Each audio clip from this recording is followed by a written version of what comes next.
मतलब मैं चुनाव जीतूं, चुनाव आयोग ठीक, मैं केस जीतूं तो जुडिशरी ठीक। और लास्ट टाइम मैंने आपके शो पर आम आदमी पार्टी का नया नामकरण किया था, अकेले अरविंद की पार्टी। अब मैं उसको थोड़ा चेंज कर रहा हूं और अधिक प्रपंच। जस्टिस स्वर्णकांता शर्मा खुद एक नहीं, दो नहीं, चार बार आरएसएस से जुड़े संगठन के प्रोग्राम में जाती है और क्या कहती है? कहती है कि जब जब मैं आपके कार्यक्रम में आती हूँ मेरा प्रमोशन हो जाता है। मतलब कुछ पता है, प्रमोशन जज का गवर्नमेंट नहीं करती। हमारे देश की व्यवस्था में जुडिशरी अपॉइंट और जुडिशरी प्रमोशन करती है। उससे पहले फ्लैशबैक में जाते हैं। This is Arvind Kejriwal 1.0। सुनिए। इतना लड़ते हैं हम आपस में, इतना लड़ते हैं, क्या जरूरत है लड़ने की? अभी आजकल मैं देख रहा हूँ जुडिशरी से लड़ रहे हैं। ओ तो कल कोर्ट में कहते हैं हमें जज बदलना है। जज सोचो इनकी हिम्मत देख कि हमें इस जज के ऊपर भरोसा नहीं है, ये ज्यादा क्वेश्चन पूछता है। मतलब क्या फ्रॉड है ये लोग। उन्होंने अपने खत में लिखा है कि दिल्ली हाई कोर्ट में 40 से ज्यादा जज है, आप भले किसी भी जज को दे दीजिए। जी, इनको मान लो कि दूसरा जज मिल जाए ना हाई कोर्ट में, और वो भी ऐसा कोई ऑर्डर दे दे जो केजरीवाल सर जी को अच्छा ना लगे, तो केजरीवाल सर जी पता है क्या आर्गुमेंट देंगे? अरे ये जज दारू पीते हैं क्या? अच्छा दारू नहीं पीते, he is a non drinker, तो how can he decide on the drinking case of शराब घोटाला? तो इससे रिक्यूज कराइए, केस इससे रिक्यूज कराइए। कोई जज जो आरएसएस की सभाओं में जाता है या रैलियों में जाता है, मेरा साफ तौर पे मानना है कि स्वर्णकांता जी को इस केस पे अपने आप को रिक्यूज कर लेना चाहिए, क्योंकि वो कितनी भी ईमानदारी के साथ फैसला करेंगे इस पूरे मसले पे, उनके ऊपर संदेह होगा। आशुतोष तो खुद आम आदमी पार्टी में थे और अच्छे टर्म्स पे बाहर निकले, तो आज वो आम आदमी पार्टी के टॉपिक पे क्यों डिबेट कर रहे थे? इतना ही कॉन्फ्लिक्ट ऑफ इंटरेस्ट का मोरालिटी का पार्ट पढ़ा रहे तो खुद इस डिबेट से रिक्यूज होते ना। पर जज जिसका हायर स्टैंडर्ड है उनको रिक्यूज करा रहे हैं आशुतोष, और खुद अपने आप पे वो स्टैंडर्ड नहीं लागू कर। मैं पूरी जिम्मेदारी के साथ ईश्वर को हाजिर नाजिर मान के संविधान की शपथ लेकर कहता हूं कि अगर मैं जज होता तो मैं आरएसएस की किसी भी सभा में नहीं जाता। कोई सेंसेस बात नहीं। अच्छा, और डिबेट में आ जाते हैं आम आदमी पार्टी का पक्ष रखने के लिए।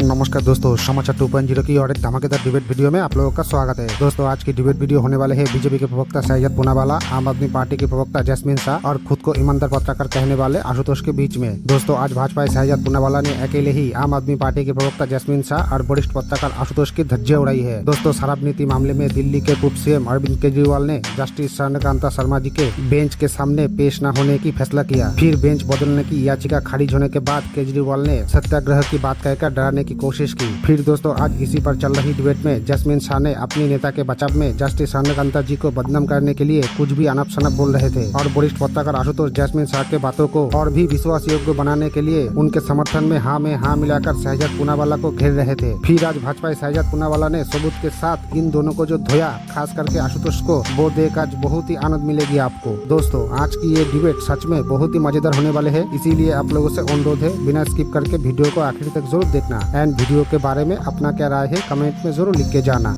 चलिए शुरू करते हैं। जस्मिन शाह, शुरुआत आप ही से होगी।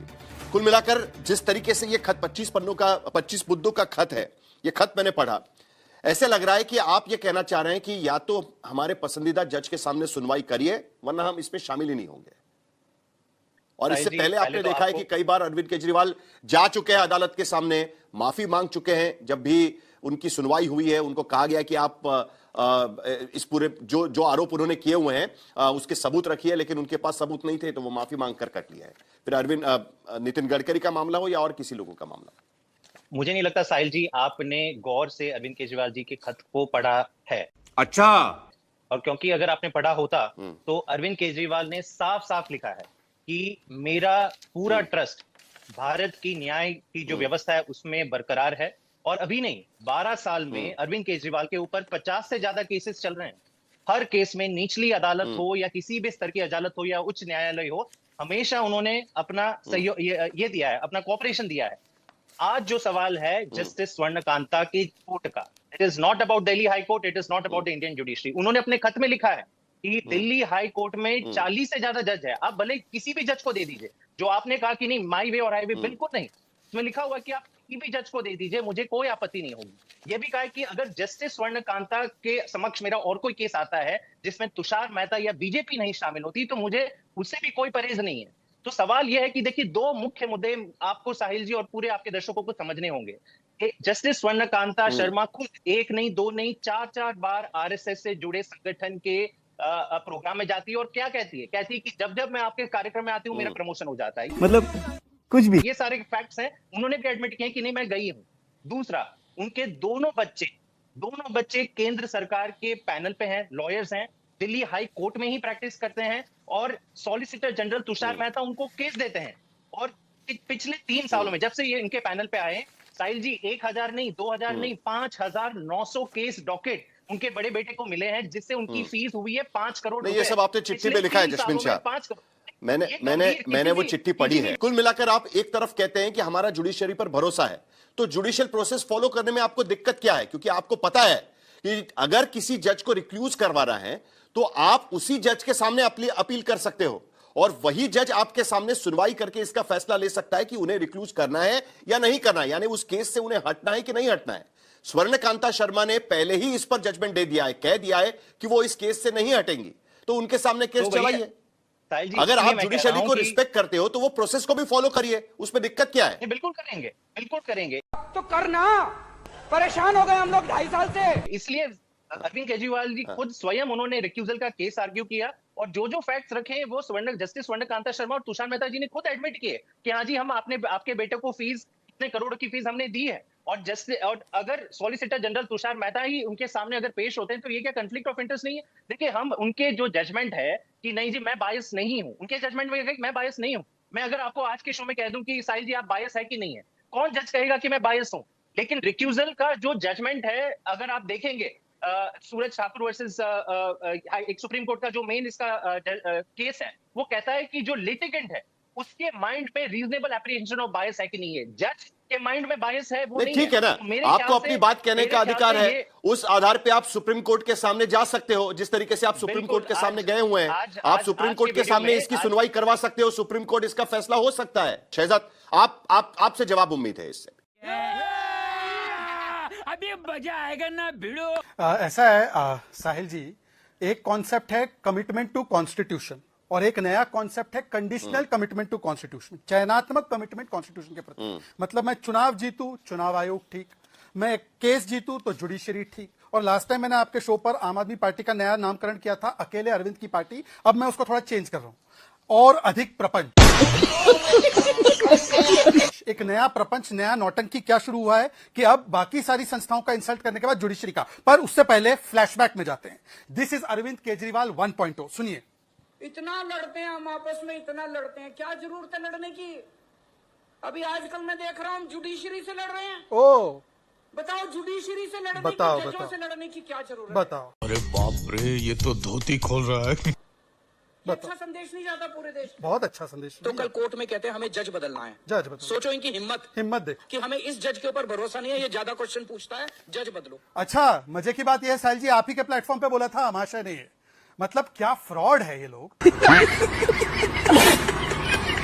मतलब जज एक आपके सामने है, उसका ऑर्डर आपको स्वीकार्य नहीं है, तो आंबेडकर जी की व्यवस्था के हिसाब से आप हायर जुडिशरी में जाओ, भाई सुप्रीम कोर्ट में जाओ। पर जो आर्ग्यूमेंट ऑलरेडी कोर्ट में दे चुके हैं, वो खारिज हो चुके हैं। कॉन्स्टिट्यूशनली आपका केवल एक ही अधिकार बचता है कि अपील फाइल करो। वो टीवी में आकर एक जज के खिलाफ अब हिट एंड रन सुपारी पॉलिटिक्स करनी है। परंतु दूसरा आर्ग्यूमेंट मैं आपको देना चाहता हूं, साहिल जी थोड़ा मेरा सहयोग कीजिएगा, मुझे पूरी बात करने दीजिएगा।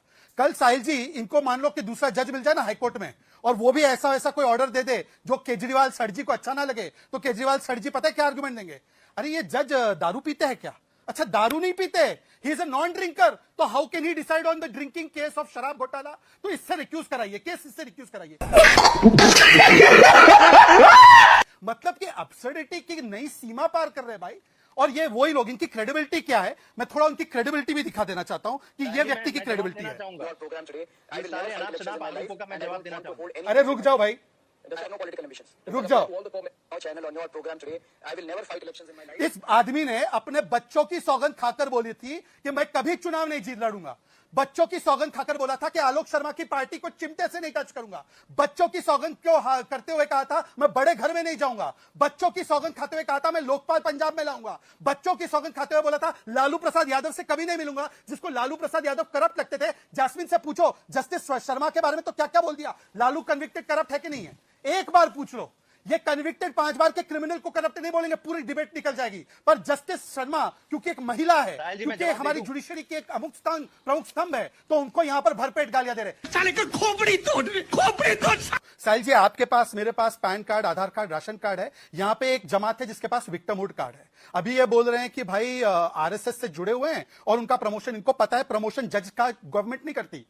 हमारे अच्छा, देश की व्यवस्था में अच्छा, जुडिशियरी अपॉइंट कॉलेज- और जुडिशियरी प्रमोशन करती है। इनको केवल एक महिला जज को, अभी महिला आरक्षण भी रोका और महिला जज को भी टारगेट करना है, क्योंकि एक शराब घोटालेबाज को अपने हिसाब से बेंच हंटिंग करवानी है। ये 1 महीने से सरकार जेल से चला रहे थे। आशुतोष तक ने मुंह ढक लिया था। आशुतोष ने भी बोला था कि ये कैसा आदमी है केजरीवाल, ये बोला था कि नहीं बोला था? 1 महीने से तिहाड़ जेल से सरकार चलाई इन्होंने। और नहीं तो क्या। आशुतोष, अभी आपका नाम निकला है तो आप बोल ही दीजिएगा, क्योंकि उस वक्त तो आपने ये कहा, जरूर कहा था इस पूरे मामले को लेकर। देखिए साहिल, जुडिशरी का तकाजा क्या है? जुडिशरी का तकाजा यह कि न्याय न सिर्फ होना चाहिए बल्कि होते हुए दिखना चाहिए। अगर न्याय होते हुए दिख नहीं रहा है, अगर ये कहीं एक तस्वीर बन रही है, तो मुझे लगता है कि जज महोदया को बहुत सम्मान के साथ रिक्यूज कर लेना चाहिए। रिक्यूजल करने में जज महोदय या जज महोदया दोनों की किसी गरिमा को किसी तरीके का कोई नुकसान नहीं होता, बल्कि उनकी गरिमा बढ़ती है। और जो सवाल इस पूरे मसले में, और खासतौर पर अब जबकि अरविंद केजरीवाल ने साफ तौर पे एक तरीके से एक गंभीर आरोप लग गया है कि भाई इनके कॉन्फ्लिक्ट ऑफ इंटरेस्ट का मामला है, या आरएसएस उसकी सभाओं में भी जाती हैं या वहां जाके भाषण देती हैं। तो मुझे लगता है कि बहुत डिग्निफाइड तरीके से जस्टिस स्वर्णकांता को इस पूरे मसले में अपने आप को रिक्यूज कर लेना चाहिए, और इससे उनकी गरिमा को कोई नुकसान नहीं होगा। दूसरी बात, जहां तक जो जितने जजेस को मैं जानता हूं, चाहे वो सुप्रीम कोर्ट के हों चाहे वो हाई कोर्ट के हों, वो जब तक कुर्सी पर रहते हैं तब तक वो किसी भी राजनीतिक पार्टी या राजनीतिक पार्टी से जुड़े हुए संगठन के साथ जाने से अपने आप को रोकते हैं। और अगर कोई जज जो आरएसएस की सभाओं में जाता है या रैलियों में जाता है या उनकी सभाओं में जाके भाषण देते हैं, चूंकि आरएसएस सीधे तौर पर इस सरकार से जुड़ी हुई है और सरकार चूंकि अदालतों में सबसे बड़ी लिटिगेंट है, वैसी स्थिति में उनको वहां जाने से बचना चाहिए, क्योंकि उससे सवाल उनकी क्रेडिबिलिटी पर खड़े होंगे, उनकी निष्ठा पर खड़े होंगे, भले ही वो ईमानदारी के साथ जज करें। ठीक है, समझ गया। तीसरी बात जो मैं कहना चाहता हूं कि पहला वाकया नहीं है जब इस तरीके के गंभीर आरोप जुडिशरी के ऊपर लगे। आपको अच्छी तरीके से याद होगा 2016 में जब सुप्रीम कोर्ट के 4 वरिष्ठतम जजेस ने किस मसले पर प्रेस कॉन्फ्रेंस की थी, जो भारत के इतिहास में पहली बार हुआ था, वो ये था कि जो केस के असाइनमेंट जो है वो चीफ जस्टिस ऑफ इंडिया वो ठीक तरीके से नहीं कर रहे हैं। पहले उन्होंने चीफ जस्टिस दीपक मिश्रा के पास जाके उन्होंने अपना प्रोटेस्ट दर्ज कराया, उसको ठीक करने की कोशिश की। जब वो नहीं हुआ तब उन लोगों ने प्रेस कॉन्फ्रेंस की थी। तो आज की तारीख में ये अगर कोई स्ट्रांग गवर्नमेंट होती, चाहे इंदिरा गांधी की सरकार हो, चाहे नरेंद्र मोदी की सरकार, चाहे किसी की सरकार हो, अगर स्ट्रांग गवर्नमेंट होती है तो ये आरोप जुडिशरी के ऊपर लगते हैं कि उनके केसेस कुछ खास जजेस के पास ही जाते हैं, और ये गलत है। ये जुडिशरी के कॉरिडोर में इस पर लंबी चौड़ी बहस चलती है कि इस जज महोदय के पास, लेकिन आशुतोष, 2 सवाल यहां पर निकलते हैं। एक, क्या आरएसएस से जुड़ा होना किसी जज का, पहले एबीवीपी में काम करना या किसी राजनीतिक पार्टी से जुड़ा होना, क्या इसके वजह से उन पर यह सवाल उठाना जायज होगा कि आज की स्थिति में वो अनबायस्ड नहीं हो सकते? देखिए, जो अभी साजाद ने बहरुल इस्लाम का जिक्र किया वो गलत था, वो नहीं होना चाहिए। और अगर कांग्रेस पार्टी ने उनको चुनाव लड़वाया और फिर जज बनाया तो वो पूरी तरीके से गलत है, उस संविधान की आत्मा के खिलाफ है। अगर, लेकिन इसका यह मतलब नहीं कि अगर कांग्रेस पार्टी ने कोई गलती की हो तो आज आगे चलकर भारतीय जनता पार्टी की सरकार भी उसी तरीके की गलती करे, उस आधार पर जस्टिफाई करे। ये मैं उसको बिल्कुल पूरी तरीके से गलत मानता। मेरा तो यह भी मानना है कि आरएसएस छोड़ दीजिए, अगर कांग्रेस की सभा में कोई जज जाता है, चाहे वो लोकल जुडिशरी हो चाहे सुप्रीम कोर्ट हो, वो भी गलत है।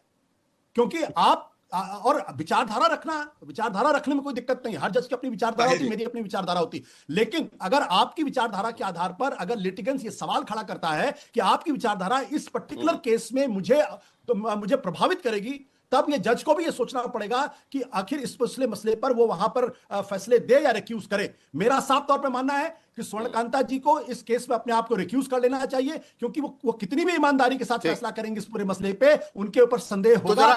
जुडिशरी की क्रेडिबिलिटी पिछले दिनों बहुत कम हुई है, मैं ये बड़ी ईमानदारी के साथ इसको कहना चाहता हूं, बहुत ईमानदारी के साथ। अभी बदत है भाई, अभी बदत है, अभी तूने मिली किया ना, अभी बदत है। मैं आशुतोष जी से अभी 2 सवाल पूछना चाहता हूं, प्लीज मेरी बात को कट मत होने देना। आशुतोष जी ने हमें कॉन्फ्लिक्ट ऑफ इंटरेस्ट का पार्ट पढ़ाया कि फलाने इवेंट में आप गए तो आपको नहीं जाना चाहिए, you should be looking also fair. Ashutosh तो खुद आम आदमी पार्टी में थे और अच्छे टर्म्स पे बाहर निकले, तो आज वो आम आदमी पार्टी के टॉपिक पे क्यों डिबेट पे बैठे? आप बोल इतना ही कॉन्फ्लिक्ट ऑफ इंटरेस्ट का मोरालिटी का पार्ट पढ़ा रहे तो खुद इस डिबेट से रिक्यूज होते ना। पर जज जिसका हायर स्टैंडर्ड है उनको रिक्यूज करा रहे आशुतोष, और खुद अपने आप पे वो स्टैंडर्ड नहीं लागू करते। और तीसरी बात मैं पूछना चाहता हूं, क्या आशुतोष मानते हैं कि जुडिशरी का कॉलेजियम सिस्टम बिना कुछ देखे जज को जो इधर उधर जा रहा है उसको प्रमोट कर देगा? और वैसे तो फिर बोलेंगे आशुतोष की गवर्नमेंट ऑफ इंडिया के प्रोग्राम में जज ना जाओ, क्योंकि judiciary and government of India are separate. कई प्रोग्राम में law minister, prime minister, chief minister, home minister साथ में रहते जज के, तो उस इवेंट में भी जाना कॉन्फ्लिक्ट ऑफ इंटरेस्ट। आशुतोष साहिल, मैं जवाब दे दूं? अगली बार से आप आम आदमी पार्टी की डिबेट हो तो आप मत आइए, क्योंकि ये दोनों चीजें मैं एक तरीके साहिल, से मैं शहजाद रखने की कोशिश मैं पूरी जिम्मेदारी के साथ ईश्वर को हाजिर नाजिर मान के संविधान की शपथ लेकर कहता हूं कि अगर मैं जज होता तो मैं आरएसएस की किसी भी सभा में नहीं जाता। कोई सेंस है इस बात की? अच्छा, और डिबेट में आ जाते नहीं, हैं लेकिन आम आदमी पार्टी का पक्ष रखने के लिए। साहिल जी। आप तो उस पार्टी में थे। साहिल जी, कैसे भरोसा एक करूं रिस्पॉन्स इनकी देना चाहूंगा निष्पक्षता पे?